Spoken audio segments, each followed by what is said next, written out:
அன்புக்குரிய மாணவர்களே, தற்போது நிலவுகின்ற கோவிட்-19 ஆக்கிரமிப்பால் பாடசாலைகள், தனியார் கற்பிக்கும் நிறுவனங்கள் என்பன இயங்காத நிலையில் பல பெற்றோர்களினதும் மாணவர்களினதும் வேண்டுகோளுக்கிணங்க வீட்டில் இருந்தவாறே மாணவர்கள் கற்றுக்கொள்ளக்கூடிய வகையில் எமது நிறுவனம் நீண்டகால கற்பித்தல் அனுபவம் கொண்ட பிரபல முன்னணி ஆசிரியர்களை கொண்டு பரீட்சை வியூகம் எனும் தொலைக்காட்சி கற்கை நெறியை உயர்தர மாணவர்களுக்கு அறிமுகம் செய்கிறது. வழிகாட்டல் வகுப்புகள் நிகழ்த்தப்படுகிறது. இக்கற்கை நெறியானது 2020 உயர்தர மாணவர்களுக்கானதாக காணப்படினும் ஆரம்ப பகுதிகளில் 2021, 2022 மாணவர்களும் பயன்பெறக்கூடிய வகையில் பாடநெறி ஒழுங்கு செய்யப்பட்டுள்ளது. அனைவருக்கும் வணக்கம். நான் சாம், டி சாம்னு தான் நார்மலாக சொல்லுவினேன். ரைட். அப்போ நாங்கள் இன்றைக்கு என்னென்றால், இப்போ இந்த டிவியூடாக அவனோட தொடர்படுத்தி கேட்கும்போது நான் இதை கேட்டுக்கொண்டது என்ன பாடத்தை செய்வோம். அவர்கள் சொன்னார்கள், இப்போ 2 பேட்சையும் கவர் பண்ணத்தக்கதா ஒரு பாடம் எடுக்கலுமா, 3 பேட்சையும் கவர் பண்ணத்தக்கதா. 3 பேட்சையும் கவர் பண்ணத்தக்கதா அக்கௌண்டிங் கஷ்டம். ஏனென்றால் பேசிக் படிப்பிக்கணும் புது பேட்சுக்கு. அதாவது நான் சொன்னேன் 2 பேட்சை கவர் பண்ணக்கூடியதாக செய்கிறேன்னு. அவை 21க்கு அடுத்த டேர்முக்கு, இப்போ நார்மலாக இப்போ நடக்கிற டேர்முக்கு கோவிட்-19 கொஞ்சம் குழம்பிட்டு தான் இந்த இலங்கை கணக்கு நியமம் என்றது வரும், ஆட்டோமேட்டிக்காக வரும். அப்போ அவைக்கும் அது மிக முக்கியமானது. எங்களுடைய ஃபைனல் எக்ஸாம் பேட்ச் 20 பேட்ச் அவைக்கும் மிக முக்கியமானது. ஏன்னா போன வருஷம் 2019ஆம் ஆண்டு நியூ சிலபஸ் பேப்பர்லேயே இது தொடர்பான கணக்கு நியமம் தொடர்பான வினாக்கள் ஆக குறைந்தது 8 வந்திருக்கு. 8 வந்தால் என்ன அர்த்தம் சொல்லுங்க பாப்போம். 8 புள்ளிகள். ஏன்னா அது பேப்பர் 1க்கு எல்லாம் ஒரு கேள்விக்கு 1 புள்ளி. அப்போ 8 புள்ளி என்றது ஒரு 100 கட்டுன்றது ஒரு பெரிய விஷயம். அவை இந்த டாபிக் எடுத்தால் மற்ற இதில் கொஞ்சம் மாணவருக்கு கிளியர் இல்லை. என்ன காரணம் வேண்டாம், இது சட்டத்தினுடைய வரவிலக்கணம். 1995ஆம் ஆண்டு 15ஆம் இலக்க கணக்கிட்டு கணக்காய்வு சட்டத்தின்படி இது சட்ட வரவிலக்கணம் என்பது ஒரு லோயருக்கு தானே விளங்கும். சட்டத்துக்குள்ளே இருக்கிறது இன்டர்பிரிட்டேஷன் செய்கிறது பல மாதிரி செய்யலாம். அவை இந்த ஸ்ரீலங்கா அக்கௌண்டிங் ஸ்டாண்டர்டில் இருக்கிறதும் பல மாதிரி விளங்கப்படுத்தலாம். அப்போ அது ஒரு லோயர் தான் உண்மையில் அது விளங்கும். அப்போ அதால் இந்த அக்கௌண்டிங்கில் மாணவர்களை கொஞ்சம் குழப்பம் இருக்குது. அது டீச்சர்ஸுக்கும் இருக்கலாம், அதால் மாணவருக்கு இருக்கலாம்.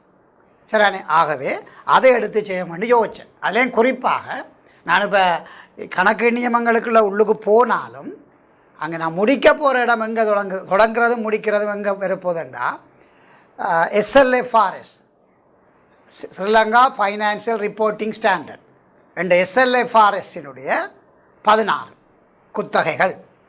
மற்றது SLFRS 15. அது உண்மையில் சுருக்கமாக சொன்னால் வருமானம். ஆனால் அது அந்த வியாபார வருமதியாளர்களிலிருந்து அறவுற வருமானத்தை பற்றி போகும். அது 2ஐயும் நான் தான் செய்ய போகிறது இல்லை. மற்ற ஒரு LKSும் செய்ய இல்லை. காரணம் என்னென்னா அது நார்மலாக எல்லாருக்கும் தெரியும். அது பிறகு தேவை என்று மாணவர்கள் அபிப்பிராயம் ஏதாவது போட்டார்கள்னா யூடியூப்லேயும் போடுவீங்கன்னு நினைக்கிறேன். அப்போ வந்தால் பிறகு யோசிப்போம். இப்போதைக்கு எங்களுடைய பிளான் SLFRSை செய்கிறது. அதுலேயும் 16ஐயும் 15 அதை கிளியர் பண்ணுறது. சரி. அவை இதன்படி பார்த்தீங்களா, இப்போ முதல் நாள் என்னென்னு ஸ்டார்ட் பண்ணுறேன், கணக்கீட்டு நியமங்கள், அதாவது அக்கௌண்டிங் ஸ்டாண்டர்ட்ஸ் என்றால் இது இலங்கைக்குள்ளே நான் நிற்க இல்லை. அதை நீங்கள் விளங்கி பார்த்தா தெரியும். இலங்கைக்குள்ளே இல்லை, ஃபுல்லாக முழு உலகத்திலே இருக்கிற அக்கௌண்டிங் ஸ்டாண்டர்டை பற்றி தான் ஸ்டார்ட் பண்ணி உள்ளுக்கு போகிறோம். இப்போ கோவிட்-19 என்றால் அது இலங்கையில் உருவாகலை. அப்போ அங்கே உருவாகி அது பிறகு குளோபலேஷனால் எல்லா இடம் வந்ததான். அதேமாதிரி அது பொதுவானதானே கோவிட்-19. அதுமாதிரி தான் இது கணக்கு நியமங்கள் பொதுவானவை. அப்போ இந்த பொதுவான கணக்கு நியமங்கள் எப்படி உருவாகினது, பிறகு இப்போ இலங்கை எப்படி அதை பின்பற்றுதுன்றதை பற்றி முதல் சொல்லிக்கொண்டு பிறகு நாங்கள் 16க்கும் 15க்கும் போக போகிறோம் SLFRS. சரி. அப்போ நான் அடுத்த ஸ்டேட்டுக்கு போகிறேன். அதன்படி பாருங்கள், இப்போ கணக்கு நியமங்கள் முன்னு போட்ட அதே தான் அதுக்குரிய விளக்கம் போல் தியரிக்கான விளக்கம் கணக்கு. அதான் உங்களுக்கு பரீட்சை நோக்கத்தில் பார்த்தீங்கன்னா கேட்க மாட்டேனேன் கணக்கு நியமம் என்றால் என்ன அப்படி கேட்க மாட்டேனேன். வடிவாக தெரியும் இது பரீட்சையில் கேள்வியாக வராது. ஆனால் SLFRS 16, SLFRS 15 எல்லாம் இருந்தால். ஆனால் ஒரு பாடத்துக்குள்ளே நாங்கள் இறங்கும்போது முதல் இதெல்லாம் தெரிஞ்சு கொண்டு தானே போகணும். மற்ற கல்வியை பொறுத்தவரையும் எனக்குரிய விருப்பம் என்னென்னா பரீட்சைக்காக மட்டும் நாங்கள் படிக்கக்கூடாது, படிப்பிக்கக்கூடாது.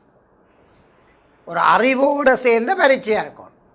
ஆகவே அந்த அடிப்படை நுழைச்சொன்னை நீங்கள் பெற்றுக்கொள்ளத்தானே வேணும். அதற்காக நான் இதில் அந்த நோட்ஸை போய் கொண்டிருக்கேன். ஆனால் இது வந்து நீங்கள் விளங்காட்டியும் பெரிய பிரச்சனை பட தேவையில்லை நீங்கள், ஆனால் விளங்கும். பாருங்கள், கணக்கு நியமங்கள். வணிக அமைப்புகளதும் நிதிக்கூற்றுக்களின் சமர்ப்பிப்பும் தயாரிப்பும் உயர்ந்த தரத்திலானதாகும். மறுவாக்க நீங்கள் வணிக அமைப்புன்னா வணிகம் செய்கிற சகல அமைப்பு. வணிகம் என்ன உங்களுக்கு தெரியும் தான், வணிகம் செய்கிற சகல அமைப்பு. அந்த அமைப்பினுடைய தயாரித்தல் என்றால் எப்படி செய்கிறது. இப்போ தயாரித்தல் என்றால் உதாரணத்துக்கு எடுத்துக்கொண்டா, இப்போ உங்களோட வீட்டுக்கு ஒரு விசிட்டர்ஸ் வர போயினேன், விருந்தாளிகள் வர போயினேன். ஏன்னா இப்போ ஒரு இடம் பெற மாட்டேன், நார்மலாக வர போயினேன்டா நீங்கள் என்ன செய்வீங்க? இன்றைக்குன்னா ஒரு சாப்பாடு மத்தியானம் ரெண்டா போயிட்ட தயாரிப்பு நடக்கும். குசினிக்குள்ளே பயங்கரமாக நடந்து கொண்டு இருக்கும். உண்மையில குசினின்றதே ஒரு ஃப்ரெஞ்ச் சொல்லானே, சரி பரவாயில்ல, அதை பாய்ப்போம். அப்போ என்ன, அது தயாரிப்பு பயங்கரமாக நடக்கும். அந்த கறி இந்த கறி அது இதுண்டு பயங்கரமாக நடந்து கொண்டு இருக்கும்.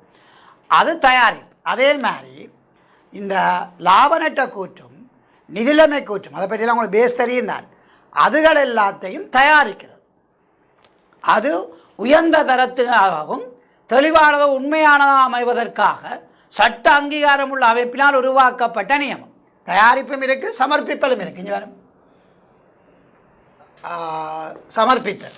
அப்போ அந்த தயாரிப்பு ப்ளஸ் சமர்ப்பித்தல் வரும். சரியானே, அந்த சமர்ப்பித்தலும் இருக்குது. அப்போ ரெண்டும் வேறு விஷயங்கள். தயாரித்தல் என்பது வேறு, சமர்ப்பித்தல் என்றது வேறு, ரெண்டு விஷயமே. என்னென்னா, அதாவது இப்போ சமர்ப்பிக்க உங்களுக்கு இப்போ வீட்டில் சாப்பாடு அம்மா தயாரிக்கிறான்னு வேணும். அம்மா சாப்பாடு தயாரித்தால் அதை வார விசிட்டர்ஸுக்கு சமர்ப்பிக்க என்ன செய்யணும்? உங்களோட டைனிங் டேபிளெல்லாம் ஒழுங்காக்கி அதில் பிறகு எல்லாம் மரக்கறி அந்த ஒன்றுக்கு ஒன்று வச்சு அதெல்லாம் பிளான் பண்ணி கொடுக்கணும். இது கொஞ்சம் எங்களை விட வேறு மேல நாட்டவர்கள் என்ன செய்வார்கள்னா சாப்பாடை டிசைன் பண்ணுவார், கூட வந்து டிசைன் பண்ணுவார். என்னென்றால் இப்படி ஒரு பிளேட்டில் சலாட் எல்லாம் வச்சு மற்ற வெங்காயத்தை அந்த பூ டிசைனில் வெட்டி முட்டை கூட அப்படி வெட்டி டிசைனிங் செய்வார். ஆனால் எங்கடையாக்கள் அந்தளவுக்கு செய்யாட்டியும் அந்த மீசலோடு வச்சு நீட்டாக செய்வார். உதாரணத்துக்கு இப்போ இந்த வீடியோ கூட எடுத்தாலும் சில வேளையில் எடிட்டிங் நடக்கலாம் தானே. எடுக்கிறது வந்து தயாரித்தல், மற்றது சமர்ப்பித்தல் என்பது பிறகு உங்களுக்கு அந்த வீடியோவை உங்களை ஒளிபரப்புவினேன் அப்போ வர விஷயம். சரியானே. ஆகவே இந்த ரெண்டும் நிதிக்கூரில் இருக்குன்னு உங்களுக்கு தெரியும் தான். இந்த ரெண்டுமே நிதிக்கூரில் இருக்குது. எப்படி இருக்குது? அதாவது நீங்கள் லாப நட்ட கூட்டெல்லாம் கம்பெனிக்கு எல்லாம் படிப்பீங்க தானே. படிக்க அந்த ப்ரெசன்டேஷன் முறை இருக்குது. உண்மையில் ப்ரெசன்டேஷன் முறை எல்கேஎஸ் ஒன்றின்படி பார்த்தீங்களா, அவர் சொல்கிறத படி உற்று நோக்கினீங்கன்னா முதல் நிதிலைமை கூட்டு தான் ப்ரெசன்ட் பண்ணணும். அதுக்கு அடுத்தது தான் முற்றடக்க லாப நட்ட கூட்டு ப்ரெசன்ட் பண்ணணும். ஆனால் அநேகமாக அப்படி தான் செய்யணும். ஆனால் கட்டாயம் இல்லை, செய்யணும் நோமலாக. ஆனால் எங்களோட பரீட்சை நோக்கத்தில் முதல் முற்றடக்க லாப நட்ட கூட்டு செய்யணும், புறநிலைமை கூட்டு செய்யணும், அது ஒரு பிழையும் இல்லை. ஆனால் ப்ரெசன்டேஷன் ஒரு வடிவு இருக்குதான். இப்போ அமெரிக்கன் அக்கௌண்டிங் ப்ரெசன்டேஷனின் படி நிதிலைமை கூட்டில் முதல் நடைமுறை சொத்து வரும், மற்றெல்லாம் தலைகீழாக வரும். முதல் நடைமுறை சொத்து, அதில் காசு, பிறகு காசுக்கு சமனானவே, பிறகு அந்த முற்பணங்கள் அதுகள், பிறகு வியாபார வருமதிகள், அப்படி வந்து இருப்பு வந்து, பிறகு நடைமுறை எல்லா சொத்து வந்து அப்படி வந்து, பிறகு நிதியிடல் பக்கத்துலேயும் முதல் நடைமுறை பொறுப்பு, பிறகு நடைமுறை எல்லா பொறுப்பு, பிறகு உரிமையாண்மை. இதுதான் அமெரிக்கனுடைய அந்த அக்கௌண்டிங்களுடைய சமர்ப்பித்தல் வடிவம். அது பெட்டர் என்று சொல்கிறாரு. ஆனால் இலங்கையில் அது இன்னும் உள்வாங்கப்படவில்லை. அடுத்த சிலபஸ் மாற்றங்களில் சில வழியில் உள்வாங்கப்படலாம். நாங்கள் பரீட்சை நோக்கத்திலையும் கொஞ்சம் பார்க்கத்தானே வேணும். ஆகவே நாங்கள் நார்மல் சமர்ப்பித்தலை செய்கிறோம். இந்த ரெண்டு விஷயம் இருக்கல்லோ, இந்த ரெண்டையும் உயர்ந்த தரத்தில் வச்சுக்கொள்கிறதுக்கும் உண்மையானது நல்ல குவாலிட்டி இருக்கும். உயர்ந்த தரம். உதாரணத்துக்கு இப்போ நாங்கள் இங்கே எடுத்துக்கொண்டிருக்க ஸ்மார்ட் போர்ட். அப்போ அப்படி ஒரு கல்வி சேவை ஒரு ப்ரோக்ராம் வைக்குதுன்னா அது நல்ல ஒரு குவாலிட்டி இருந்தால் தானே மாணவர்கள் பார்த்து விளங்கி கொள்வார். அப்போ உயர்ந்த தரத்தில் இருக்க தானே சாதாரண போர்ட்லேயும் எடுக்கலாமே. ஆனால் இதுலேயும் செய்யணும் உயர்ந்த தரம், அது மிக முக்கியமானது. எல்லாத்துக்கும் ஒரு குவாலிட்டி இருக்குது தானே. சரி, அந்த தரம் முக்கியம், உண்மையானதாக இருக்கும். இப்போ இது கூட உண்மையான, நான் படிப்பிக்கிறது உண்மையான விஷயமா இருக்கணும் தானே, சுத்தமாத்த விஷயமா இருக்கக்கூடாது தானே. ஆகவே அதே மாதிரி அக்கௌண்டிங்லேயும் இருக்குது. இதை ஒழுங்குபடுத்துகிறது தான் கணக்கு நியமங்கள்னா அதுதான். ஆனால் அது என்ன, சட்ட அங்கீகாரம் உள்ள, முக்கியம் வந்து சட்ட அங்கீகாரம் உள்ளதுண்டா என்ன அர்த்தம்? அதாவது சும்மா ஒரு ஆள் சொல்லி போட்டு போயிடலாம் தானே. இப்போ உதாரணத்துக்கு ரோட்டில் நின்று நீங்கள் வந்து எல்லோரும் இடக்கை பக்கமாக தான் போகணும் வெஹிக்கிள் என்று சொன்னால் அதுக்கு சட்ட அங்கீகாரம் இருக்குது. உலகத்தில் இருக்க எல்லா சட்டமே சொல்லுது வெஹிக்கிளில் ஒரு இடக்கை பக்கம் போகணும். அது யூரோப்பில் விடுங்க. ஆகவே அது சட்ட அங்கீகாரம் தான். அப்போ எல்லாத்துக்கும் ஒரு சட்ட அங்கீகாரம் இருக்கணும். இப்போ இப்போ இருக்கிற COVID-19 போடுற கேர்ஃபியூ கூட சட்ட அங்கீகாரம் இல்லையென்ற மாதிரியும் ஒரு கதை இருக்குது, ஆனால் இருக்கின்ற ஒரு மாதிரியும் கதை இருக்குது. சட்ட அங்கீகாரம் வந்து மிக முக்கியம். ஆகவே அப்போ நாங்கள் என்ன அதை பின்பற்றாட்டியே வழக்கு போடலாம். அதுதான் மிக பிரச்சனை. பின்பற்றாட்டி வழக்கு போடலாம். அப்போ அதுதான் இந்த கணக்கு நியமங்களுக்கு இருக்க சட்ட அங்கீகாரம் உள்ள அமைப்பால் வெளியிடப்படுவதுதான் இந்த கணக்கு நியமம். சரிண்ணே, இப்போதைக்கு விளங்கி இருக்குமென்னு நம்புகிறேன். ஆனால் அது நீங்கள் பெரிய பரீட்சை நோக்கத்தில் அதை நீங்கள் பார்க்க வேண்டிய அவசியம் இல்லை. அடுத்த ஸ்லேட்டுக்கு நாங்கள் போவோம். அடுத்த ஸ்லேட்டில் பார்த்தால் இந்த கணக்கு நியமங்கள் எப்படி இருக்குன்னு பார்க்குறோம். பாருங்கள், கணக்கு நியமங்கள் வந்து ரெண்டாக பிரிக்கிறோம். சர்வதேச கணக்கு நியமம், அடுத்தது இலங்கை கணக்கு நியமம். சர்வதேசம் உலகம் பூரா அது கூட ரெண்டாக பிரிவடுது. சர்வதேச நிதி அறிக்கையிடு நியமம், அதுதான் இன்டர்நேஷ்னல் ஃபைனான்சியல் ரிப்போர்ட்டிங் ஸ்டாண்டர்ட்.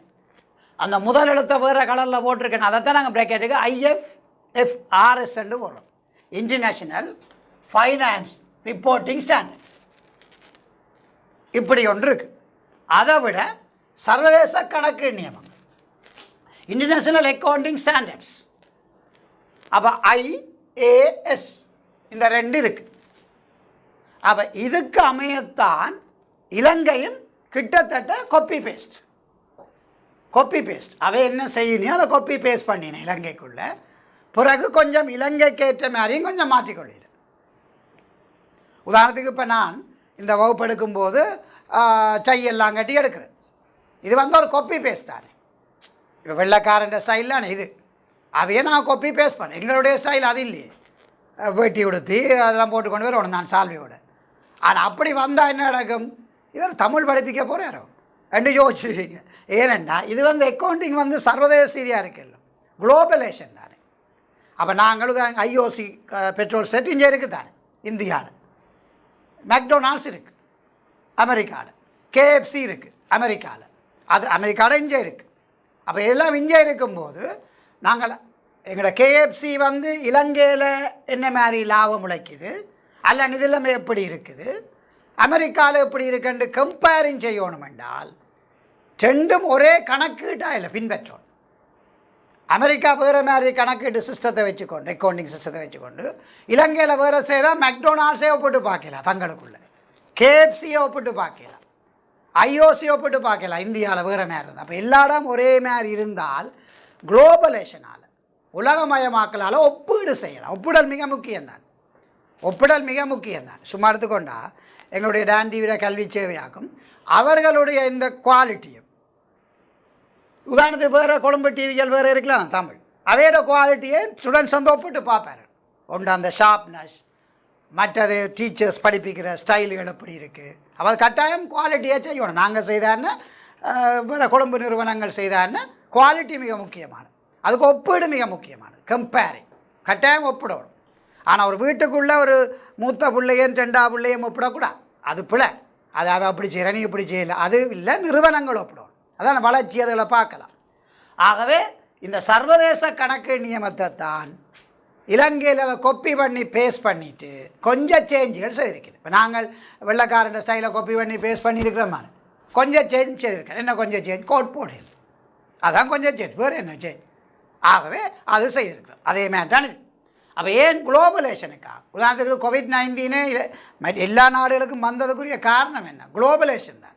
இலங்கை வந்த ஒரு தீவு வராது, என்னென்னு வந்தது, அங்கேருந்து பொருட்கள் வரும், ஆக்கள் வருவின, குளோபலேஷன் இல்லாடி நடக்காது, உலகமயமாக்கல், அதால் தான் வந்தது. இது தீமை, உலகமயமாக்கல்ல தீமை இந்த COVID-19. அது பிஸ்னஸ் ஸ்டடிக்காரன் நீங்கள் அதை எழுதலாம், சரி ஓகே. ஆகவே அதை காப்பி பண்ணி பேஸ்ட் பண்ணி இலங்கையும் என்ன செய்யிருக்கு, இலங்கை நிதி அறிக்கையிடு நியமம், இங்கே வேறு சர்வதேச நிதி அறிக்கை நிலைமை இலங்கை நிதி அறிக்கையிடு நியமம்.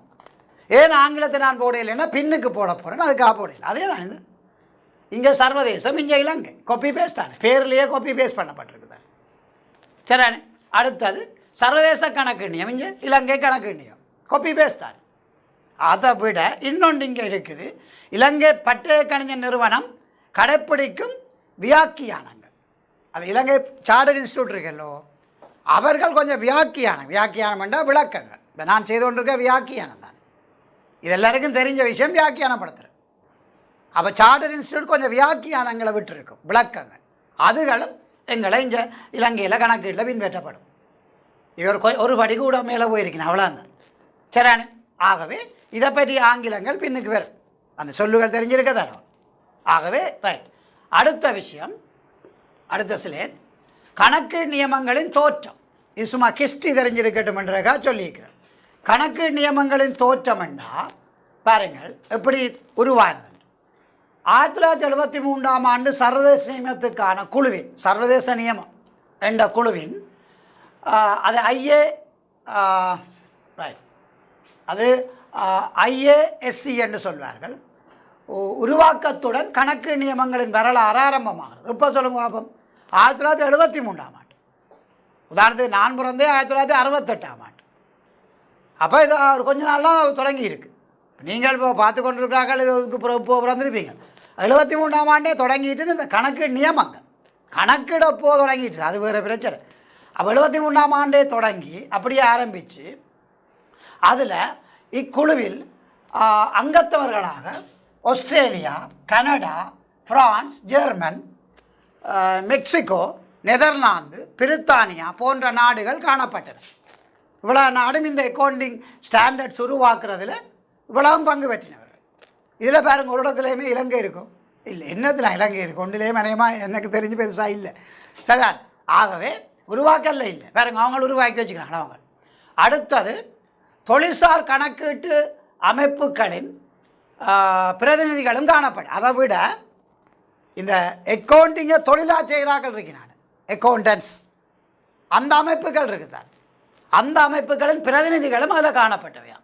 இக்குழுவில் தற்போது சர்வதேச கணக்கியல் சம்மேளனம், இப்போ என்ன இந்த குழுவில் சர்வதேச கணக்கியல் சம்மேளனம், அதுக்குள்ளே இப்போ அனைத்து பிரதிநிதிகளும் உள்வாங்கப்படும். இப்போ தற்போது சர்வதேச கணக்கியல் சம்மேளன குழு என்ற ஒரு குழு இருக்குது, அதனுடைய சகல பேரும் அதுக்குள்ளே வந்திருக்கிறேன். இதுதான் உங்களுடைய கணக்கீட்டு இந்த நியமங்கள் உருவாக்கத்தினுடைய ஹிஸ்ட்ரி, ஷோர்ட்டான ஹிஸ்ட்ரி. சரியானே? சும்மா அடுத்த பாடத்துக்குள்ளே போகிறதுக்கான அறிமுகத்தில் செய்து கொண்டிருக்கோம். அடுத்தது இங்கே வந்துட்டோம், ஸ்ரீலங்கா கணக்கு நியமம். என்ன நீங்கள் முதல் இலங்கை கணக்கு நியமம் என்று கேட்சிங்க, புற ஸ்ரீலங்கா கணக்கு நியமம் என்று கேட்குறீங்க, என்ன பிரச்சனை? அதில் ஒரு பிரச்சனையும் இல்லை. என்னென்னா இலங்கைக்குரிய தற்போதைய பேர் ஸ்ரீலங்கா தான். ஆனால் என்ன, நாங்கள் இதுக்கு முதல் இருந்த பேரை பயன்படுத்தி கொண்டிருக்கிறோம், இலங்கை கணக்கு நியமம். இப்போ இலங்கை கணக்கு நியமம் என்று சொல்லக்கூடாது தமிழில். ஏனெண்டா இலங்கைக்கு இப்போ உதாரணத்துக்கு ஸ்ரீலங்காவுக்கு தமிழ் பேர் இலங்கை என்றும், சிங்கள பேர் ஸ்ரீலங்காவோ என்னவோ ஸ்ரீலங்கா தான், ஆங்கில பேர் ஸ்ரீலங்கான்னு 3 பேர் இருக்கலாது. எனக்கு சாமண்டா தமிழில் கேம் என்றும், சிங்களத்தில் கீம் என்றும், இங்கிலீஷில் சாம், அப்படி இல்லை, 3லே ஒன்று தான். அப்போ உண்மையில் இதுக்குரிய பேர் வந்து ஸ்ரீலங்கா கணக்கு நியமம் தான். அப்படி என்றால் என்ன, இலங்கை கணக்கு நியமம் நாங்கள் சொல்லணும் என்றால் அதுக்கு முன்னிருந்த பேர்களை இல்லை சொல்லணும். தம்பவன்யா கணக்கு நியமம், அப்படி கன பேர்கள் இருக்கிற இரத்தின தீவம் கணக்கு நியமம் இலங்கைக்கான. அவை இப்போத்த பேரை நாங்கள் சொல்லிக்கொள்கிறோம் நல்ல. ஆனால் பரீட்சையில் ஸ்ரீலங்கா கணக்கு நியமம்னு கேள்வி வாரையில் அதை இலங்கை கணக்கு நியமம் கேட்கினேன். ஆனால் காலோட்டத்தில் உணர்ந்து போடக்கூடும். எங்களுக்கு என்ன, நாங்கள் முதல் அப்படி சொல்லியிருக்கிறேன். ஆனால் இதில் பாருங்க புறத சொல்லிக்கிறேன், ஸ்ரீலங்கா கணக்கு நியமம்டா ஸ்ரீலங்காவின் இதன் பின் இலங்கை என குறிப்பிடப்படும். இதுக்கு புற வாரணமெல்லாம் இலங்கை என்று தான் குறிப்பிடுறது. ஏன்னா இலங்கை என்றதான் எல்லோரும் பாவிக்கிற சொல். வணிக அமைப்புகளில் அங்கே சொன்ன அதே நோட்ஸ் தான், அங்கே சொன்ன அதே நோட்ஸ். அதாவது சர்வதேச கணக்கு நீங்கள் சொன்னதானே, அதாவது வடிவா செய்கிறதுக்கும் சமர்ப்பித்தலும் தயாரித்தலும் நடுநிலைமையாக செய்கிறதுக்கும் தான் அது இருக்கண்டு. அது சர்வதேசத்துக்கு, அது இலங்கைக்கும் பொருந்தும். ஆனால் இலங்கைக்கு மட்டும் அதே விஷயம் நோட்ஸாக போட்டுருக்கோம், அவ்வளோதான். பெரிய ஒன்றும் விளக்கம் தேவையில்லை. சர்வதேச கணக்கு நியமத்துக்கு நான் என்ன நோட்ஸ் சொன்னனோ அது என்ன தயாரித்தலும் சமர்ப்பித்தலும் நல்ல சரியாக இருக்கணும், குவாலிட்டியாக இருக்கணும், நடுநிலைமையாக இருக்கணும் என்றதுக்காக இருக்கிற மாதிரி தான் இது. சரி, சட்ட அங்கீகாரம் உள்ள அமைப்பு வெளியிடுறது, அவ்வளோ அதே நோட்ஸ். சரி, அதான் இது. இதில் இந்த இலங்கை கணக்கு நியமன்றது கீழே என்னென்ன வருகுது என்று போட்டிருக்கேன். இந்த அது முதலே அங்கே காட்டியிருந்தான். இலங்கை நிதி அறிக்கையீடு நியமம் அங்கே சொன்னேன். அடுத்தது இலங்கை கணக்கு நியமம், மற்ற அந்த பட்டய வெளியிடுற அந்த செய்கைகள் அதுகள் அது சொல்லிட்டு நம்ம படத்தில் வச்சு காட்டணும். Right, okay. அடுத்ததுக்கு நாங்கள் போகலாம். அடுத்தது இலங்கை கணக்கு நியமம் மற்றும் கணக்காய்வு சட்டம். ரைட், இது ஒரு முக்கியமான விஷயம். இலங்கையில் 1995ஆம் ஆண்டு 15ஆம் இலக்கு 1995ஆம் ஆண்டு 1995. இதில் நீங்கள் ஒன்றை ஞாபகப்படுத்தலாம். இந்த 1995 வேண்டாம் இலவா இதில் கேள்வி வரலாமல் எப்பத்த சட்டம் வேண்டு நீங்கள் இலவா ஞாபகப்படுத்தலாம். ஏனெண்டா 1995ஆம் ஆண்டு தான் யாழ்ப்பாணத்தில் பாரியோர் இடம்பெயர் வந்தது. அப்போ அது போராட்டங்கள் நடந்து கொண்ட காலகட்டம் தானே. அப்போ போராளியோட கண்ட்ரோலுக்கு யாழ்ப்பாணம் இருந்தது. அப்போ அது சண்டை வரைக்கு ஒரு இடம்பெயர் கொண்டு வந்தது 1995ஆம் ஆண்டு. அதுக்கு பிள்ளைகள் உங்களுக்கு தெரிஞ்சிருக்கா, எங்களுக்கு தெரியும். அந்த இடம்பெயரை நீங்கள் ஞாபகப்படுத்தலாம். வீட்டுக்காரர் தான் சொல்லுவீங்க 1995ஆம் ஆண்டு. சரியான. ஆகவே 1995ஆம் ஆண்டு 15ஆம் இலக்கு இதை என்ன ஞாபகப்படுத்தலாம்? இங்கே 95, இங்கே 15, அந்த 5 ஒன்று லிங்க் ஆகுதல்லோ. ஆகவே அதை நீங்கள் ஞாபகப்படுத்தலாம். அதாவது என்னண்டு இதில் 95 இருக்குது, இதில்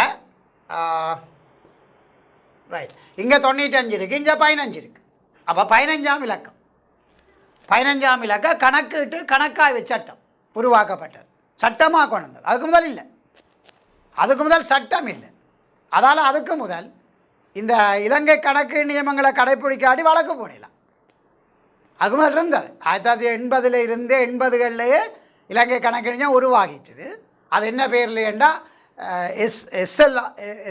ஸ்ரீலங்கா SLAS அக்கௌண்டிங் ஸ்டாண்டர்ட். அது இப்போ பேரே மறந்து போகுது, SLAS. ஆனால் பிறகு தான் ஒழுங்காக்கி இப்போ LKASன்னு சொல்லுது, ஸ்ரீலங்கா லங்கா அக்கௌண்டிங் ஸ்டாண்டர்ட். அவை முந்தி சட்டம் இல்லையல்லோ 1995ஆம் ஆண்டுக்கு முதல். அப்போ சட்டம் இல்லை என்று சொன்னால் கடைப்பிடிக்காவிட்டாலும் வழக்கு போடலாம். ஆனால் இப்போ பிரச்சனை 1995ஆம் ஆண்டுக்கு பிறகு கணக்கு சட்டம் இல்லை. அப்போ நீங்கள் அதை கடைப்பிடிக்க இல்லையோ, அல்லது பிழையாக கடைப்பிடிச்சிங்களோ, அல்லது பிழையாக செய்தீங்களோ, அது சிக்கலுக்கு வரும். அது அடுத்த பகுதியில் போகும் என்ன நடக்கும். இது கட்டாயம் தெரிஞ்சிருக்க வேண்டிய விஷயம். 1995ஆம் ஆண்டு 15ஆம் இலக்க கணக்கிட்டு கணக்காய்வு சட்டம். 95 எப்படி ஞாபகப்படுத்தலாம்? யாழ்ப்பாணம் இடம்பெறும். ரைட், அடுத்த ஸ்லைட்டை பார்த்தோம்னா எடுத்துக்காட்டு கணக்கீட்டு கணக்காய்வு சட்டம். கணக்கீட்டு நியம குழு உருவாக்கம். இந்த சட்டத்தின் மூலம் பிரதானமாக என்ன நடந்தது? கணக்கீட்டு நியம குழு உருவாக்கப்பட்டது. உதாரணத்துக்கு ஸ்ரீலங்கா அக்கௌண்டிங் ஸ்டாண்டர்டை வெளியிடுறதுக்கு ஒரு குழு உருவாக்கினது, ஒரு டீம். அது மிக முக்கியம். முந்தி என்ன சும்மா 1-2 பேர் சும்மா காட்சி போட்டு சார்ட்டர்ட் இன்ஸ்டியூட் தான் உருவாக்கி விடுறது. இப்போ தான் சட்ட ரீதியாக ஒரு குழு உருவாக்கப்பட்டது. அந்த குழு தான் அதை செய்யும். உதாரணத்துக்கு இப்போ டான் டிவி என்றா இது டான் டிவி குழுமம் நினைக்கிறேன். எப்படியோ இதுக்கு ஒரு மேனேஜிங் போர்டு இருக்கும் தானே. ஒருவருக்கு சொந்தமாக இருந்தாலும் ஒரு மேனேஜிங் போர்டு ஒன்று இருக்கும். அவையே செய்யாமல் அதை கேட்காமல் அதை செய்யாமல் ஒன்றும் செய்யலாது. ஆகவே இந்த கணக்கீட்டு நியம குழு தான் இப்போ இலங்கை கணக்கு நியமங்களை உருவாக்கி கொண்டிருக்கு. இந்த சட்டத்துக்கு அமையவன் இதால் தான் உருவானது. அடுத்தது இலங்கை கணக்கு நியமத்துக்கு உட்பட்டு கணக்கீடு தயாரிக்க வேண்டிய அமைப்புகள் அடையாளம் காணப்பட்டவை. இப்போ எல்லாரும் இலங்கை கணக்கு நியமத்துக்கு அமைய கணக்கு செய்கிறதா? அப்படி பார்த்தா இப்போ காரம் சுண்டல் விற்கிற ஒரு ஆளும் நீங்கள் சொல்கிற மாதிரி பார்த்தா இலங்கை கணக்கு நியமத்துக்குள்ளே கணக்கு செய்யணும் பண்ண மாதிரி சொல்கிறீங்க. அப்போ அந்த ஒரு கேள்வி வரும் எல்லாம். உதாரணத்துக்கு வேறு இப்போ ரோட்டில் போட்டு சில வந்து நார்மலாக இருக்கிற டைமில் திடீரென்று ஒரு படி கொண்டு வரும். அதில் டக்குனில் அடுக்குவார்கள். அந்த சீனாட குரடுகள் சுத்திகள் அதில் அடுக்குவார்கள். கொஞ்சம் பின்னேறம் போல் புற லைட்டை போடுவார்கள். அதில் இருட்டுக்க வேலை முடிஞ்சு போகிறார்கள் பார்த்து அதை வாங்கி கொண்டுவேன். அப்போ அவர்களும் இந்த அக்கௌண்டிங் ஸ்டாண்டர்டின் படி கணக்கு செய்யணும் பண்ண மாதிரி இல்லை இருக்குது. அப்போ யார் இந்த ஸ்டாண்டர்டின் படி கணக்கு செய்யணும்? உதாரணத்துக்கு இந்த கல்வி சேவை டான் டிவியும் இந்த சட்டத்தின்படி தான் கணக்கு செய்யணும் என்ற மாதிரி அதுக்கு ஒரு கொஸ்டின் வரலாம். இவைக்கும் வருமானம் இருக்குது, இவைக்கும் செலவும் இருக்குது. இப்போ யார் இந்த சட்டத்தை பின்பற்றி கணக்கு செய்யணும் என்பதும் இந்த சட்டத்திலான் கொண்டுவரப்பட்டது. அதுக்கு மிக முக்கியமானது. அடுத்தது கணக்கீட்டு கணக்காய் மேற்பார்வை சபை உருவாக்கப்பட்டது. இதான் நான் சொன்ன பிரச்சனை கொடுக்குற சபை. அக்கௌண்டிங் அண்ட் ஆடிட்டிங் கணக்கீட்டு கணக்காய் auditing accounting and auditing monitoring board.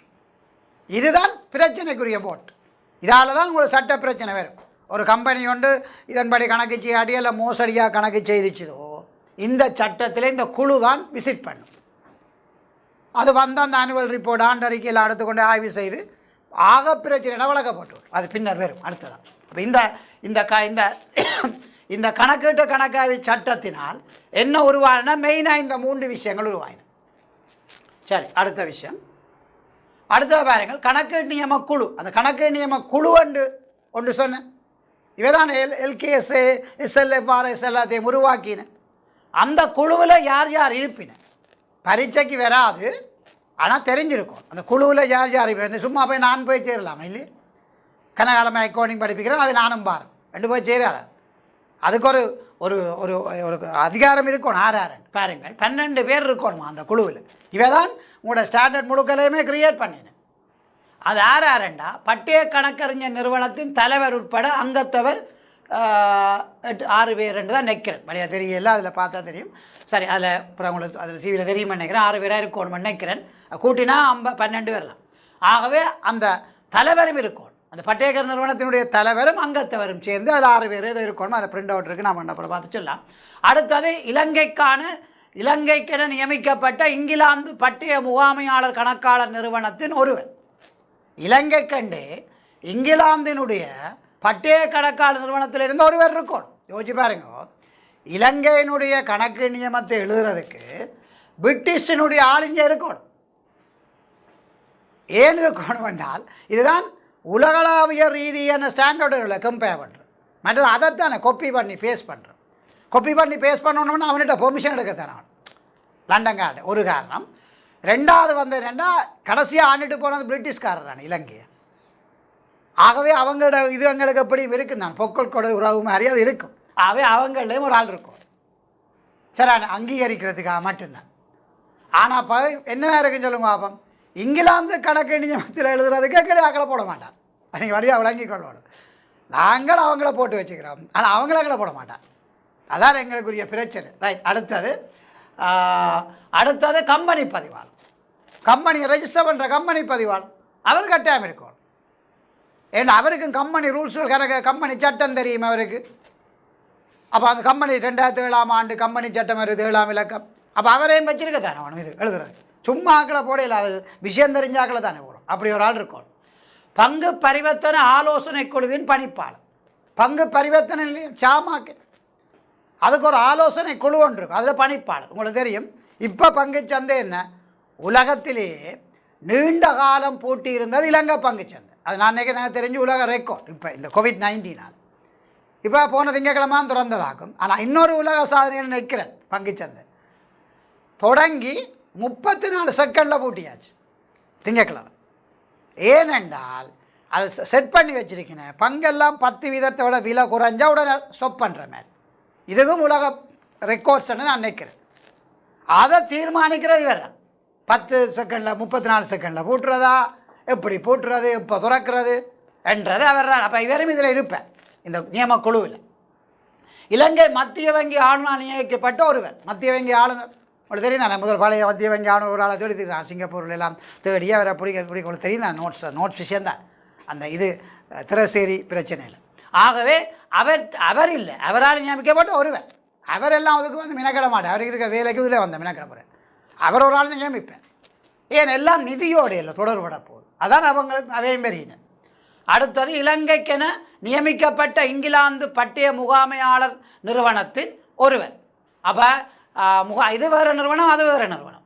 சரியான அந்த நிறுவனம் போகிற இந்த நிறுவனம் போகிற ஆனால் ரெண்டுமே என்ன லண்டன் நிறுவனம் தான். அதுலேயும் இருந்த ஒரு ஆள் சேரோடுமா. அடுத்தது வர்த்தக மற்றும் கைத்தொழில் சபையினால் நியமிக்கப்பட்ட ஒருவர். வர்த்தகம் கைத்தொழில் சபை என்று பிஸ்னஸ் அதிகாரம் தெரியும். அதில் ஒருவர். இவ்வளோ பேரும் தான் அதில் இருக்கினேன். எங்கே இருக்கினேன் கணக்கீட்டு கணக்காய்வு அந்த நியம குழுவில், கணக்கீட்டு நியம குழுவில் ஸ்டாண்டர்ட்டை வெளியிடுற குழுவில் இவ்வளோ பேரும் இருக்கினேன். அப்போ இவ்வளோ பேரும் அநேகமாக எப்படி இருப்பினேன் சொல்லுங்க. அப்போ ஒரு சார்ட்டர் அக்கௌண்ட் தான் இருப்பினேன். பட்டய கணக்காளர் அதுதானே உலகத்திலேயே பட்டய கணக்காளரான அந்த பெரியார் அக்கௌண்டிங்கில் பட்டயம் பெற்ற சார்ட்டர். ரெண்டா பட்டயம் பெற்றேன்டா நல்ல அனுபவம் பெற்ற அதிகாரம் பெற்ற ரெண்டு அர்த்தம்.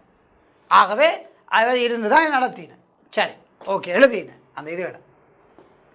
அடுத்தது இலங்கை கணக்கு நியமத்துக்குட்பட்டு கணக்கீடு தயாரிக்க வேண்டிய அமைப்புகள் அடையாளப்படுத்துதல். இது மிக முக்கியம்.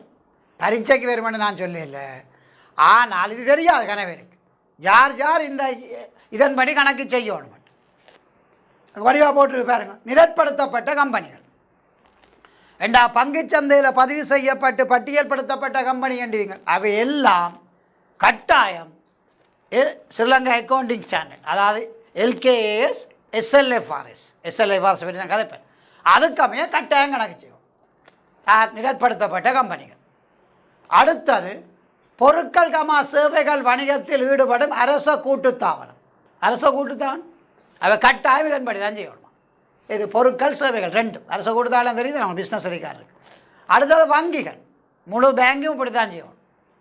அடுத்தது நம்பிக்கை பொறுப்பு சபை, அழகு நம்பிக்கை பொறுப்பு சபை உங்களுக்கு தெரியும், அது பிஸ்னஸ் அதிகாரிகள் தெரியும், அவையும் கட்டாயம் செய்யும். அடுத்தது பங்கு பரிவர்த்தனை பதிவு செய்த தரகு கம்பெனிகள். அந்த பங்கு பரிவர்த்தனை தரகு கம்பெனிகள் இருக்கும், புரோக்கர்ஸ். இப்போ எங்களோட பங்குகள் எல்லாம் உண்மையில் நாங்கள் அந்த பங்கு வாங்கி போட்டு அவன் தரகர் கூட தான் விற்று வாங்கி கொண்டிருப்போம் அநேகமாக. அப்போ அவர்களுக்கு ஒரு லாப நட்ட கூட்டி செய்யத்தானே வேணும், ஒரு நிலைமை கூட்டி செய்யத்தானே வேணும். அவர்கள் இதன்படி செய்யணும், அவர்களும் செய்யணும். அடுத்தது குறித்த எல்லைக்கு மேற்பட்ட நிரட்படுத்தப்படாத கம்பெனிகள், நோட்டீஸ் போய் நிரட்படுத்தப்படாத கம்பெனிகள். நாங்கள் நிரட்படுத்தப்பட்ட கம்பெனிகள் ஆனால் செய்யணும் மட்டும் முதல் சொன்னது. இது நிரட்படுத்தப்படாத கம்பெனிகள், ஆனால் இந்த எல்லையை தாண்டி தான் செய்வோம். ஒரு விஷயம் பாருங்கள், 500 மில்லியனுக்கு மேற்பட்ட விற்பனை பொருள்களை கொண்ட கம்பெனிகள். இது நிரட்படுத்தப்பட்ட பற்றுக்கோணம் இல்லை, அவையுடைய சேல்ஸ் 500 மில்லியனுக்கு மேலே இருந்தால் அவை கட்டாயம் இதன்படி தான் கணக்கு செய்வோம். அடுத்த ரெண்டாவது 100 மில்லியனுக்கு மேற்பட்ட உரிமையாண்மையை கொண்ட பங்கு. உரிமையாண்மை, ஓனர் செக்யூரிட்டி, உரிமையாண்மை, இந்த சொத்தில் நிதியிடல் பொறுப்பு போன மிச்சம் உரிமையாண்மை, ஓனர் செக்யூரிட்டி தெரியுது நம்மளுக்கு. அது 100 மில்லியனுக்கு ஏன் தெரியுமான்னு கேட்குறேன்டா, இது 21க்கும் இதை பற்றி தெரியும், அவைக்கு உரிமையாண்மையை பற்றி. 20க்கும் கட்டாயம் தெரியும், முதலே படித்தாச்சு வேறு பாடங்களில், அதால் தான் சொல்கிறேன். இல்லைன்னா ஒவ்வொரு டைம் இல்லை சொல்லி கொண்டிருக்கோம். ஆகவே 100 மில்லியனுக்கு மேற்பட்ட உரிமையாண்மையை கொண்ட கம்பெனிகள் இது கட்டாயம் நிரட்படுத்தப்பட்டிருக்க தேவையில்லை, நிரட்படுத்தப்படாதவை. 100 மில்லியனுக்கு மேலே உரிமையாண்மை இருக்கும். அடுத்தது 300 மில்லியனுக்கு மேற்பட்ட சொத்துக்களை கொண்ட கம்பெனி. சொத்துக்கள் அசட்ஸ் 300 மில்லியனுக்கு மேலே இருக்கும். அசட்ஸ் உதாரணத்துக்கு இப்போ உங்களோட வீட்டிலேயே உங்களோட அசட்ஸே சில பேருக்கு 300 மில்லியனுக்கு மேலே இருக்கும், பெரியாக்களுக்கு. சரியானே, ஆகவே அந்த கம்பெனிகள். மற்றது 100 மில்லியனுக்கு மேற்பட்ட பொறுப்புகளை கொண்ட கம்பெனி, நோட்டீஸ் பாயிண்ட் லைபிலிட்டிஸ். பொறுப்பு கூட 100 மில்லியனுக்கு மேலே இருந்தால் கட்ட வேண்டிய காசுகள், நடைமுறை பொறுப்பு, நடைமுறை அல்லா பொறுப்பு எல்லாம் 100 மில்லியனுக்கு மேலே இருந்தால் அவை இதன்படி தான் கணக்கு செய்யும். அடுத்தது 1000க்கு மேற்பட்ட ஊழியரை கொண்ட கம்பெனிகள். ஏண்டா டான் டிவி ஒரு கம்பெனி என்றா இங்கே மொத்தமாக இவைக்கு 1000 பேருக்கு மேலே இவை வேலை செய்வனியாக இருந்தால் இவை என்ன செய்யணும், இந்த எஸ்எல்எஃப்ஆர்ஸ் அல்லது எல்கேஎஸின் படி தான் இவை கணக்கு செய்யும். இது ஒரு மாணவனுக்கு தெரிஞ்சிருக்கணும். என்ன உதாரணத்துக்கு பரீட்சை நோக்கத்தில் பாடமாக்கி போட்டு போய் இதுதான் எங்களுக்கு வரும், இதெல்லாம் தேவையில்லை என்று யோசிக்கக்கூடாது. இதெல்லாம் தெரிஞ்சு கொண்டு நீங்கள் அங்கால போகணும். அதான் முழு விடயமும் தெரிஞ்ச அக்கௌண்ட் ஸ்டூடெண்ட்டாக இருப்பீங்க. உதாரணத்துக்கு 7 எடுத்த உடனே 7 எடுக்க முதலே இப்போ தச்சரா நான் வகுப்பு எடுக்கிறேன், தச்சரா சும்மா சொல்லணும் இறந்துட்ட மட்டும் வைப்போம், அது பெரிய பிரச்சனை. வாய் நெருப்பண்டான எரிய போதா இல்லையே, அதெல்லாம் பிரச்சனை இல்லை. அப்படியேண்டா சில வேளையில் அடுத்த ஒரு ஆள் இந்த என்னுடைய வகுப்புக்கு தொடருக்கு இந்த டான் டிவிக்கு தேவைன்னு சொன்னால், இந்த கல்வி டிவிக்கு தேவை என்றால் டக்குன்னு ஒரு 7 ஸ்டூடெண்ட்ஸே எடுக்கலாம். இங்கே பேப்பர் குவாலிஃபிகேஷன் முக்கியம் இல்லை என்ன பொறுத்தவரை. இது விளங்கி இருந்தால் விலங்கு அடிச்சுமா பாடமாக்கி படித்து இதுதான் பெருமண்டு காய்ச்சிட்டு போகிறோம், அதில் வேலை இல்லை அதில். சரி, ஆகவே இது இப்போ விளங்கி இருக்குமென்னு நாங்கள் யார் செய்யணும். அப்போ என்ன தெரியுது, உதாரணத்துக்கு சும்மா ஒரு உதாரணத்துக்கு சொல்ல போனால், இப்போ எங்களை நான் கையில் சொல்ல கேட்ட வளமையாக இருக்கிற, நான் வளமையாக அப்படி தான் உதாரணம் சொல்ல, சொக்கன் கடை ஒன்று ஒரு கடை இருக்குது, டீ கடை. அது சொல்கிற பெரிய பிரச்சனை இல்லை. சில அது போட்டிக்கு நான் எடிட் பண்ணாமல் அவைக்கு ஒரு விளம்பரமாக இருக்குங்க. அது சகப்பன் காலத்துலேருந்து நாங்கள் போகிறது. அப்போ அவைக்கு இந்த அக்கௌண்டிங் ஸ்டாண்டர்ட் படி கணக்கு செய்யணுமா? இல்லை, இவ்வளோ இருந்தால் செய்யும். ஆனால் அவ்வளோ இருக்கா நினைக்கிறேன். அப்போ விளங்கணும், காரன் சுண்டல் கலர் செய்யணுமா? தேவையில்லை. ஆனால் என்ன பொறுத்தவரையும் கேட்டிங்கன்னா ஒரு பார்க்காரன் செய்யணும். ஏடா பாருங்க, கியூவில் போய் கோபியோட தொலைச்சி ஆட்டி போட்டு சும்மா பொடியல் சின்ன பொடியல் நிற்கிறாங்க, வயசு போனாக்கள் நிற்கிற பொம்பளையில் காணையில் இந்தியாவில் கண்டோம். அப்படி அன்றைக்கி ஒற்றே கியூ. அப்போ அவருக்கு இவ்வளோ வரலாம் தானே விற்பனை டேர்ன் ஓவர், சும்மா சொல்கிறேன் 500 மில்லியனுக்கு மேலே வரலாம். அவை அது செய்ய. அப்போ அந்தளவுக்கு யாழ்ப்பாணம் போயிடுச்சேன்டா இந்த கருத்து. கல்வியிலையும் கல்வியில் பார்த்தீங்கன்னா யாழ்ப்பாணம் வந்து வடக்கு கிழக்கு இப்படி ஒரு முறை வடக்கு கடைசிக்கு முதல் வந்தால் கிழக்கு கடைசியாக வரும். இப்போ நிலவரம் அதே மாதிரி வடக்கு கடைசி வந்ததுன்னா கிழக்கு கடைசிக்கு முதல் வரும். இதுதான் எங்களுக்குள்ள இப்போ போட்டி. ஆனால் அது போரால் காரணங்களாக நடந்துட்டு அதை நிமித்துறதுக்குத்தான் நாங்களும் கஷ்டப்படுறோம், இந்த கல்வி சேவையும் கஷ்டப்படுது. ஏன்னா கட்டாயம் நிமித்தோம். ஏன்னா முந்தைய ஒரு கட்டத்தில் கல்வி என்றால் யாழ்ப்பாணம் தான். அப்படி இருக்கிற நேரத்தில் இப்போ கடைசி என்ன சொல்கிறாங்க, இப்போ நக்கல் அடிக்கிறார்கள். மற்ற எங்களோட டீச்சர்ஸும் என்ன செய்யணும், அங்கே சிங்களத்து வேஷம் கதைக்கவில்லை, சிங்கள பிரதேசத்தை லெக்சர் மேலே அக்கௌண்டிங்கை நான் சொல்கிறேன். அவைகிட்ட தான் போய் கேட்கிறேன், புது விஷயம் இருக்கா, புது விஷயம் இருக்கா. இதாலே சிலவில் எதிர்ப்பு கூட வரலாம். நான் அப்படி கேட்குறேன், ஒன்றும் செய்யலாம், உண்மையை தான் சொல்கிறேன். ரெண்டெல்லாம் கேட்டுக்கொண்டு நிற்கிறேன். அப்படி இல்லையே, நீங்களே தேடி புது விஷயத்தை எடுத்து படிப்பீங்க. அப்போ நீங்கள் எப்படி போய் கேட்டுக்கொண்டு வந்து அவர்கள் நினைப்பார்கள் யாழ்ப்பாண தமிழருக்கு ஒன்றும் புதுசு தெரியாது, எல்லாம் எங்கள்கிட்ட தான் பெறுவார்கள். நாங்களே காட்டி கொடுக்குற மாதிரியில் இருக்குது. ஆனால் அப்படி இல்லை, தேடலாம், ஒரு பிரச்சனையும் இல்லை. சரி, அதை என்னுடைய கருத்து, அதை இப்போ நான் போடுவான்னு நினைக்கிறேன். என்னுடைய ஸ்டைலே அப்படி தான், நேராக இதோடு நிற்க மாட்டேன், கொஞ்சம் சுற்றி வளைச்சி தான் பெறுவேன். ஏழுமானவரை கொண்ட்ரோலாக கதைக்கிறேன், அரசியலை கொஞ்சம் கலக்காமல். நார்மல் வகுப்பில் நான் அரசியல் கூட கதைப்பேன். நான் இதில் கேட்சா அது கொமெண்ட் டிவிகளுக்கு பிரச்சனை இல்லாம எனக்கு பிரச்சனை தான் பரவாயில்ல, நான் சொல்கிறேன். ரைட். அடுத்தது கணக்கு நியமங்களை தயாரிப்பதற்கான இலங்கை பட்டய கணக்கு நிறுவனத்தின் குறிக்கோள்.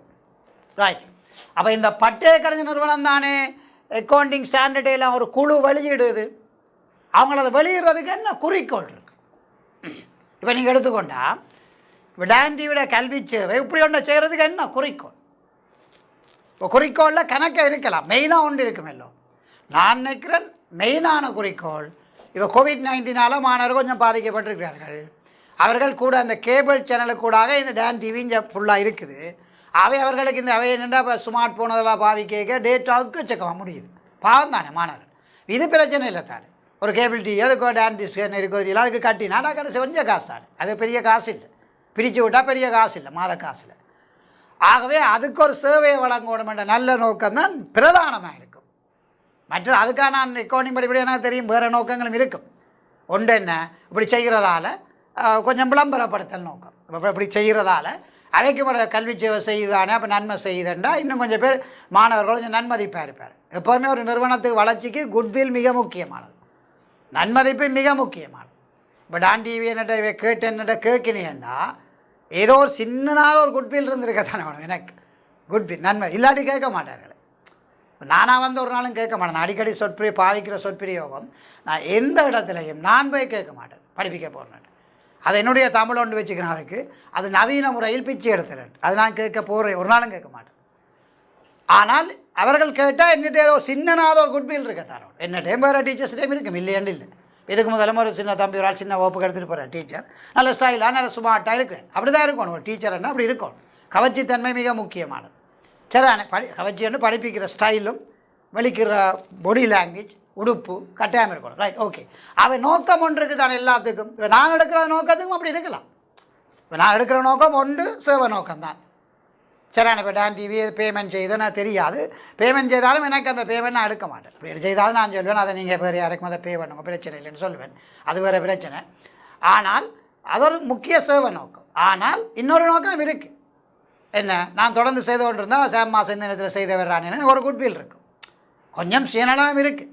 அது நான் உண்மையை தான் சொல்லணும். Right, okay. அதான் டிரான்ஸ்பரண்ட், உண்மைதான். Right, okay. இப்போ எங்களோட கணக்கு நியமம் இவை வெளியிடுறதுனுடைய நோக்கம் என்னவா? தகவலை உபயோகிப்போர் பொருளியல் தீர்மானங்கள் மேற்கொள்வதற்கு உயர்ந்த தரத்திலான தெளிவான வெளிக்காட்டும் ஒப்பிடத்தக்க தகவல்களை வழங்குது. இது ஒரு மெயின் விஷயம்.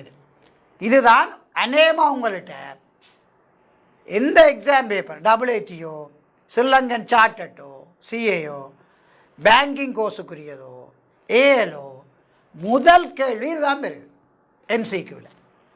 அதான் நிதி கணக்கீட்டின் நோக்கம் யாது அநேகமாக இதுதானே. அது தகவலை உபயோகிப்போர் பொருளியல் தீர்மானம் மேற்கொள், எக்கனமிக் டிசிஷன் மேக்கிங், அதான் மிக முக்கியம். இந்த பொருளியல் தீர்மானம் என்பது மிக முக்கியமானது. ஆனால் இன்னும் இதுவரை வந்த பரீட்சை பேப்பரில் அந்த விடைகள் MCQ தான் 5 விடையில் இந்த பொருளியல் தீர்மானம் என்ற சொல் இன்னும் போட இல்லை.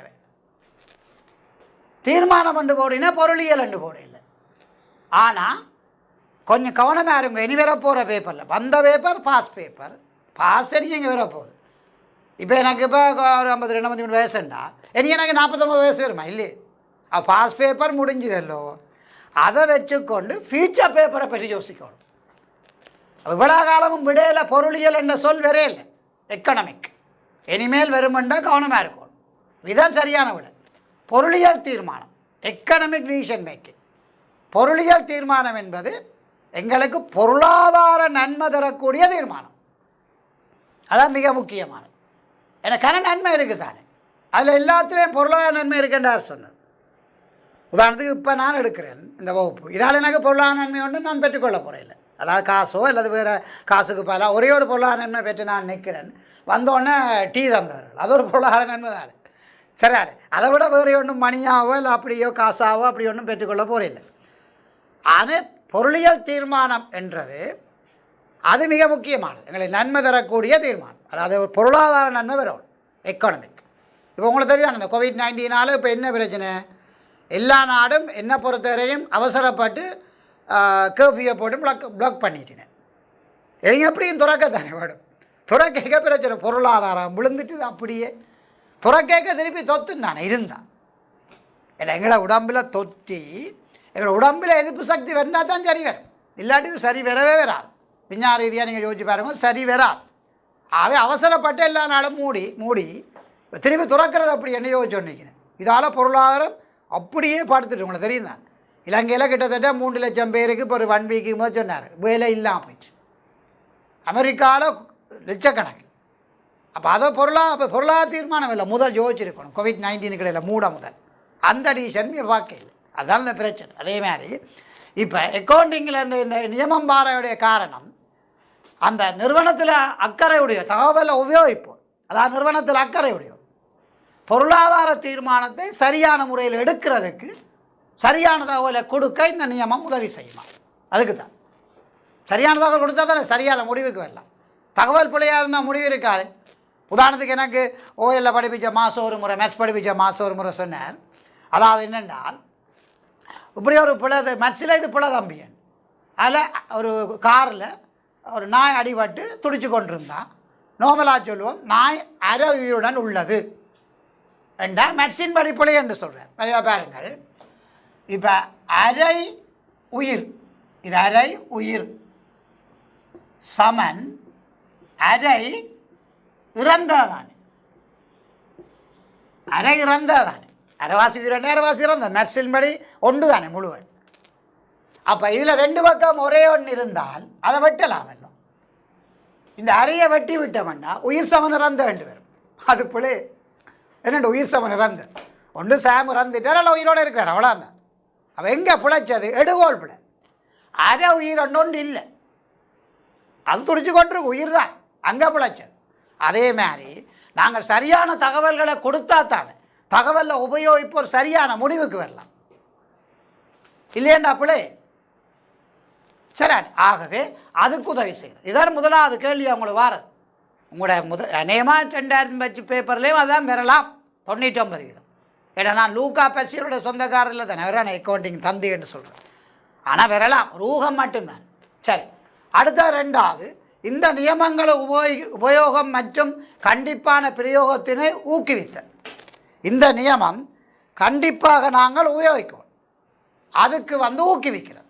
இது கட்டாயம் உபயோகிக்கணும் நியமம், அது கட்டாயம் பாவிக்கிறது ஊக்குவிக்கிறது. ஆனால் நல்ல தமிழை போடுறேன். இப்போ கட்டாயப்படுத்துகிறேன்னு போட்டால் அவர் கட்டாயப்படுத்த நியமனம் செய்ய மாட்டோமല്ലോ. உங்களோட வீட்டிலையும் நீங்கள் கட்டாயம் இன்றைக்கு இதை முத்தம் கூட தான் மேடம் ரெண்டா கூட்ட மாட்டீங்க. ஆனால் அதை முடிஞ்சாருக்க கூட்டி விடுங்க, பிள்ளைகள் வேலையாக இருந்தால் அதுக்கு பிறகு கூட்டி விடுங்க ரெண்டா செய்வார். அவை பாருங்கள், ஊக்கப்படுத்தல் என்ற சொல்ல பயன்படுத்துகிறார். உண்மையில் பயன்படுத்தணும், ஸ்ரீலங்கா ஸ்டாண்டர்ட் பயன்படுத்தணும், அக்கௌண்டிங் ஸ்டாண்டர்ட். ஆனால் அதை ஊக்கப்படுத்துறது இவங்களுடைய நோக்கமாக ஒன்று. 3வது, மேலே கூறப்பட்டவற்றுடன் தொடர்புபட்ட குறிக்கோள்களை அடைதலில் பொருத்தமான இடத்து சிறிய மற்றும் நடுத்தர அளவிலான உரிமங்களின் விசேட தேவைகளை கவனத்தில் கொள்கள். இது இன்னொரு விஷயம். சிறிய நடுத்தர உரிமங்கள் என்று இருக்கலாம். எல்லாரும் பெரிய கம்பெனியை பற்றி தான் யோசிச்சு கொண்டிருக்கிறேன். சிறிய நடுத்தர உரிமம் உதாரணத்துக்கு இப்போ இந்த COVID-19 உதாரணமாக சொல்ல போனால் இப்போ என்ன நடக்குது? இப்போ அன்றாடம் வேலை செய்து உழைக்கிறாக்களை பற்றி பெருசாக அரசாங்கம் கவனிக்கல. இப்போ கடன்களை தள்ளி போடுகிறோம், ஆனால் அப்புறம் வட்டியோட கட்டுறோம். வணிக நிறுவனங்கள் வேலையால் நிப்பாட்ட வேணாம். சரி, நல்லா அன்றாடம் புள்ளி செருக்கிறார்கள், வீட்டில் போய் வேலை செய்கிறார்கள், அவர்களுக்கு வேலை இல்லை, அவர்களை யார் கவனிக்கிறது? அதே மாதிரி தான் நிறுவனங்களும் சிறிய நடுத்தர நிறுவனங்கள் என்று அதுகளுக்கெல்லாம் பிரச்சனை தானே. அதுகளுக்கும் ஒரு ஊக்கப்படுத்தலை கொடுக்குறோம், அவைக்கு பயன்படுத்துறதுக்கும் இருக்குது. சிறிய நடுத்தர நிறுவனங்களுக்கான நியமம் தனியாக இருக்குது, அதை வெளியிட்டு ஒழுங்குபடுத்துகிற நோக்கமாக. அடுத்தது உயர்தர தரத்தினை தீர்வுகளுக்காக இலங்கை கணக்கு நியமம் IFRSக்கு இடையே இணக்கத்தை ஏற்படுத்த. அதாவது இலங்கை கணக்கு நியமமும் and international financial reporting standard முதல் படிப்பிச்சேன் சர்வதேச நிதி அறிக்கைடு நியமத்துக்கு இணக்கத்தை ஏற்படுத்துறது அடுத்த நோக்கமாக. ஏன்னா உண்மையில இணக்கம் இருந்தானே ஆட்டோமேட்டிக்காக, அதை காப்பி பண்ணி பேஸ் பண்ணால் இணக்கம் இருந்தான். ஆனாலும் தாங்கள் ஒரு இணக்கத்தை ஏற்படுத்தினியா ரெண்டாவது சும்மா சுத்தமாக அதுக்கதை என்னை கொப்பி பண்ணி பேஸ் பண்ணால் வரத்தானே வேணும். சர்வதேசத்தை கொப்பி பண்ணி பேஸ் பண்ணால் அதை கொப்பி அடித்து செய்கிறேன். அடித்தாங்க கொப்பின்னு வந்து சொல்லுவாங்க, கொப்பி கேட்ச்ன்னுவாங்க. அது ஆகவே இணக்கத்தை ஏற்படுத்த தேவை, அது கட்டாயம் இணங்கும். ஆனாலும் இதை போட்டிருக்கணும் இணக்கத்தை ஏற்படுத்துதலாம். அதோட ஒத்து போனால் தானே குளோபலேஷனில் ஒப்பிட்டு பார்க்கலான்டா அப்போதையே சொல்லிட்டேன். சரி, அடுத்த விஷயம் இலங்கை கணக்கு நியமங்கள். இப்போ அங்கே ஸ்ரீலங்கா கணக்கு நியமம்னு முதச்சனோ, இப்போ இலங்கை கணக்கு நியமண்டு வார. இதில் ஒரு காம்ப்ளிகேட்டான ஒரு பிரச்சனை இருக்கு. என்னென்னு சொன்னால், அவர் இலங்கை கணக்கு நியமம்னு சொல்லி போட்டு அதுக்குள்ளே சொல்கிறான் திருப்பி இலங்கை கணக்கு நியமம் இலங்கை நிதி அறிக்கைடு நியமம்னு ரெண்டாக பிரிக்கிறான். அப்போ மேலேயே பேரே இலங்கை கணக்கு நியமம், அப்புறம் திருப்பி அதுக்குள்ளே ஒரு இலங்கை கணக்கு நியமம், அப்புறம் இலங்கை நிதி அறிக்கைடு நியமம். ரெண்டாவது காம்ப்ளிகேட் பிரச்சனை வருதல்லோ, அதுக்காக தான் நான் அதில் ஸ்ரீலங்கா கணக்கு நியமம்னு போட்டுட்டு இதில் இலங்கை கணக்கு நியமம்னு போட்டுட்டு. இலங்கை கணக்கு நியமம்டா என்னென்னா வடிவாக கவனிச்சு கொள்ளுங்கள், தயாரித்தலை உயர்தரத்துக்கு வைக்கிறது. நோட் திஸ் பாயிண்ட், நுட்பமான வேறுபாடு. LKAS நீங்கள் சோட்டா சொல்கிறேன் இந்த இருக்கு. அப்போ நீங்கள் கேட்கலாம், என்ன சார் LKASS ரெண்டு போட்டுட்டீங்க, இப்படியா போட்டுட்டீங்களா? அப்படி இல்லை, ஸ்டாண்டர்ட்ஸ் தானே. அப்போ Sri Lanka Lanka LK accounting standards, அந்த எஸ்ஸை வந்து இப்படி சோட்டா ஸ்டைலாக போட்டிருக்கு. இப்படி போடுறது இப்போ ஏலுக்கு இப்படி போடுறே இல்லை, ஆனால் நார்மலாக அப்படி தான் போடுறது. பெண்மை அதுக்கு தான் இந்த எஸ். சரி, இதில் பாருங்கள், தயாரித்தலுக்கு தான் LKAS உதவி செய்யுது. நோட் திஸ் பாயிண்ட், தயாரித்தலுக்கு, சமர்ப்பித்தலுக்கு அல்ல. அப்போ நான் ரெண்டு இல்லை சொன்னேன். வீட்டை விசிட்டர் சரினா ஒன்று சமைக்கணும், புற மேசையில் கொண்டே வடிவ வைக்கணும், ரெண்டும் வேறு விஷயம் இல்லை. ஆகவே தயாரித்தலுக்கு தான் LKAS உதவி செய்யும். எப்படி தயாரிக்கிறது? உதாரணத்துக்கு மொத்த லாபம் எப்படி எடுக்கிறது, இதோட ஒப்பிட்டு எடுக்கிறது, நிதி செலவுக்கு என்னென்ன வரும், இதுகளைத்தான் இது சொல்லுது. தயாரித்தலுக்கு நோட் திஸ் பாயிண்ட், தயாரித்தல், சமர்ப்பித்தலுக்கு அல்ல. அவ்வளோதான், மிச்செல்லாம் உண்டு, மிச்செல்லாம் அதே வேற விளக்கணும். தயாரித்தலை உச்ச முறையில் சிறந்த முறையில் நடுநிலைமையாக வச்சிருக்கிறதுக்கு தான் இந்த LKAS. நீங்கள் LKAS என்ன பயன்படுத்துவேன்னா ஸ்ரீலங்கா அக்கௌண்டிங் ஸ்டாண்டர்ட் தான். ஆனால் இப்போ லங்காண்டு தானே எல்லாம் போடுவான். இப்போ பாருங்கள், உங்களோட வீட்டை வர பேங்க் ஸ்டேட்மெண்ட்டை பார்த்தீங்கன்னா அதில் உங்களுக்கு எவ்வளோ பேலன்ஸ்ன்றது 500 ரூபா பேலன்ஸ்ண்டா அது என்னென்று இருக்கும், LKR லங்கா ருப்பீஸ். அப்போ அந்த LK என்பது ஸ்ரீலங்காவை லங்கா என்று சொல்கிறோம், அதுதான். அப்போ இனி நான் லங்கா அக்கௌண்டிங் ஸ்டாண்டர்ட்னு சொல்லலாம், ஸ்ரீலங்கா அக்கௌண்ட் ஸ்டாண்டர்ட்னா LKAS. இனி அப்படி தான் பாய்ப்பேன். என்ன SLFRS வரப்போகுது பின்னுக்கு. அப்போ வேறுபாடு தான், ஒரே ஒரு சின்ன வேறுபாடு. இது தயாரித்தல். LKAS என்பது தயாரிக்கிறது.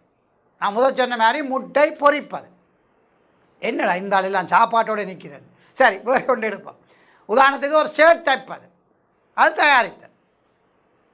சமர்ப்பித்தல் என்பது அதை அப்புறம் வடிவாக அயன் பண்ணி மடித்து அதில் இதுகளெல்லாம் குத்தி ஒரு பேக்கில் பேக் பண்ணி அதை கொண்டு அந்த ஷோரூமில் அடுக்கி வைக்கிறது ப்ரெசன்டேஷன்.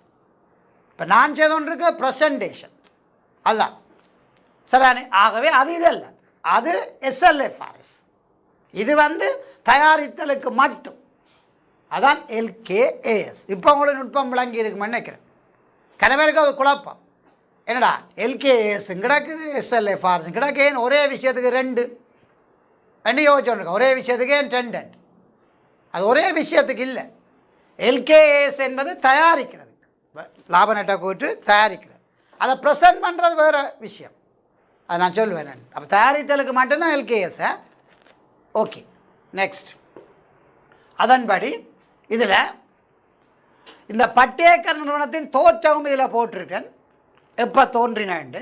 இலங்கை பட்டய நிறுவனம் 1959ஆம் ஆண்டு உருவாக்கப்பட்டது. நோட்டீஸ் போயின்னு பரீட்சை கேட்க மாட்டேனேன், ஆனால் நொலேஜுக்கு தேவை. ஏன்னா நீங்கள் ஏலோட முடிக்க போகிற இல்லையே படிப்பேன், நீங்கள் மேற்படியை படிக்க போகிறீங்கன்னு வைங்க, சார்ட்டர்ட் செய்ய சிஏ செய்ய போகிறீங்கன்னு வைங்க, போகைக்க உங்களுக்கு அங்கே தெரிஞ்சிருக்க தானே வேணும்ப்பா. எப்போ எங்கட சார்ட்டர்ட் படிக்க போயிட்டு லெக்சரர் கேட்பார், நீங்களே சார்ட்டர்டை தெரிவு செய்தீர்கள் என்ற நீங்கள் சும்மா எல்லோரும் தெரிவு செய்யணும், நானும் தெரிவு செய்யணும். அப்படி தான் எங்களை தமிழாக்கள் கூட. இப்போ கொமர்ஸ் எடுக்கிறார்கள் உங்களுக்கு தெரியும், வடக்கில் சரியான குறை வவுனியா கிஞ்சால்.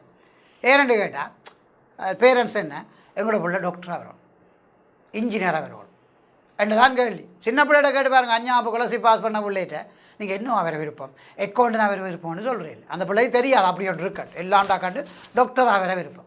ஆனால் அதே பிள்ளைய பின்னால் முன்னால் தெரிஞ்சு போட்டு அப்புறம் ஏழில் வந்து பார்த்தா அந்த பிள்ளை காமர்ஸ் படிச்சிருக்கும், இல்லை வேறு படிச்சிருக்கும், இல்லை டாக்டருக்கு படிக்க வலிக்கிட்டு சில தலைகலன் இருக்கும் சில வழியில். அது என்ன அப்படி இருக்கும். ஆகவே இப்போ என்ன, அப்போ சார்ட்டர் இன்ஸ்டியூட்டில் நீங்கள் படிக்க போனால் அவங்க ஒரு கேள்வி கேட்பான் சில வழியில், ஏன் இந்த கோர்ஸை நீங்கள் தெரிவு செய்கிறீங்க? நீங்கள் சொல்லணும், சும்மா சொல்கிறேன், நீங்கள் 1959ஆம் ஆண்டிலிருந்து இயங்குகிறீர்கள், அப்போ ஒரு நல்ல நிறுவனமாக இருக்கும், இலங்கையில் அக்கௌண்டன்ஸை நீங்கள் தான் உற்பத்தி செய்கிறது, மேனுஃபேக்சரிங் செய்கிறீர்கள், கணக்கு நிறுவனங்கள் இருந்தாலும் உங்களோட தான் மெயின் அப்படின்னு சொல்லணும். சரி, மாறி நீங்கள் சார்ட்டர் எல்லாம் முடிச்சிட்டீங்க, சார்ட்டர் இன்ஸ்டியூட்டில் லெக்சர் போஸ்ட் கேட்குறாங்கன்னு வைக்கும். லெக்சர் போஸ்ட் கேட்டால் அப்போ என்ன செய்யணும், நீங்கள் எதை சொல்ல தானே வேணும், ரைட். ஆகவே இப்போ நீங்கள் பார்த்தீங்கன்னா இதை டக்குன்னு சொல்லி போட்டு எங்களுக்கு டைம் ஆகுதுன்னு நினைக்கிறேன், அது கட்டமாக தான் செய்வேன். ஆகவே நான் எத்தனை மணி தேலம் படிப்பேன், ஆனால் ரெக்கார்டிங்கு ஸ்டூடியோக்கள் தேவைப்படும் தானே, பிறவே கட் பண்ணி போடலாம், ஆனால் எனக்கு ஸ்டூடியோ தேவைப்படும், வேறு அப்பாயின்மெண்ட் கொடுத்துருப்பேன். அப்போ இதை நான் முடிக்கலாம், இதோட முடிக்கலாம். நீங்கள் கேட்கலாம் மற்றதுக்கு வருமான் வந்துடுவேன், டோன்ட் வரி. இலங்கைக்கான நிதி அறிக்கையோட நியமங்கள், அப்போ இது சொல்லிட்டு இருந்தானே, இதை நான் பிறகு சொல்கிறேன். சார்ட்டர் இன்ஸ்டியூட் வந்து 1959 உருவாக்கப்பட்டது, அது மிக முக்கியம். இந்த விஷயம் இலங்கை நிதி அறிக்கை எஸ்எல்எஃப்ஆர்எஸ், முதல் நான் சொன்னது இது என் டக்கடை சொல்லி முதல் சொன்னது வந்து எல்கேஎஸ் தயாரித்த. இங்கே பாருங்கள், நிதி அறிக்கைகளை சமர்ப்பிப்பு, இந்த அதுக்கு பாருங்கள் சமர்ப்பிப்பு. அடுத்த ஸ்லேட் இது இந்த நிதி அறிக்கையை சமர்ப்பிக்கிறது, இது இந்த பாருங்க, அது செய்யாது வேறு பரவாயில்ல, நம்ம ரைட்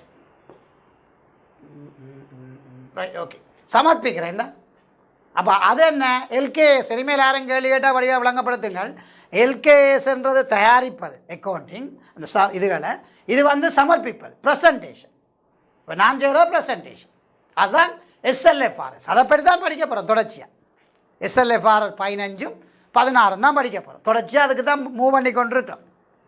சரிண்ணே, ஓகே, தேங்க்யூ வெரி மச். இது எவ்வளோ நேரம் ப்ரோக்ராமு தெரியல, ஆனால் நீங்கள் இதை பார்த்துருப்பீங்க. உங்களுக்கும் இது வின்வின் பாலிசியாக இருக்கணும், எனக்கும் வெற்றி பெறணும், நன்மை கிடைக்கும், நன்மையான்னு சொல்லி உங்களுக்கு நல்ல ரிசல்ட்ஸ் வரணும், டான் டிவிக்கும் வெற்றி கிடைக்கும், ஸ்டூடெண்ட்ஸுக்கும் பேரண்ட்ஸுக்கும் வெற்றி கிடைக்கும். அப்போ 3 வின்வின் பாலிசி இங்கே இருக்குது, அது மிக முக்கியமான, சும்மா கேட்டோம் அதோ இதோ ஒன்று இல்லாமல். Right, thank you very much. Okay.